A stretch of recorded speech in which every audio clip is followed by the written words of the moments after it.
waxa kale oo kamid ah qiraa'ada labaad ee sheekhu sheegay ama doctor sheegay in qiraa'o la yiraahdo qiraa'o wax akhriska degdeg ah qiraa'o sariica wax akhriska degdeg qofku inuu sameeyo maanta 15 sanaba waqtigan la nool yahay ama waqtiyadii u dambeeyay dunida 15 sanaba aqoontu waa isbedeshaa wax badan baa iska bedela waxyaabo badan oo la soo qoray baa soo biirta library walba tagta ama maktabad walba tagta waxaad maanta arkaysaa buug cusub oo la qoray marka يعني waxa loo baahan yahay marka wax akhris degdeg qofku inuu sameeyo si macluumaad badan oo qofku uu sameeyo waxa la sheegaa marka qofku tusaalahan 60 sano hadii uu nool yahay ama la qiyaaso inuu 60 sano uu noolaanayo oo usbuuc walbana la yiraahdo kitaab buu dhameeyo ama buug buu dhameynaya oo usbuuci walbaba 60 sano lagu qiyaaso inuu umrigiisu noqonayo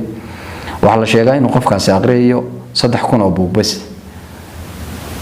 15 sanana aqoontii waxa ku soo biirta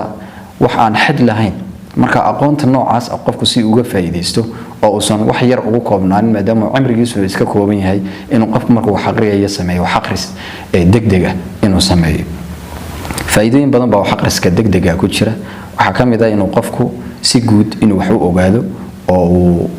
kitaabkii ama buug uu aqriyayna si degdeg ah u dhameeyo isagoo macluumaad badan ka faa'iideeyay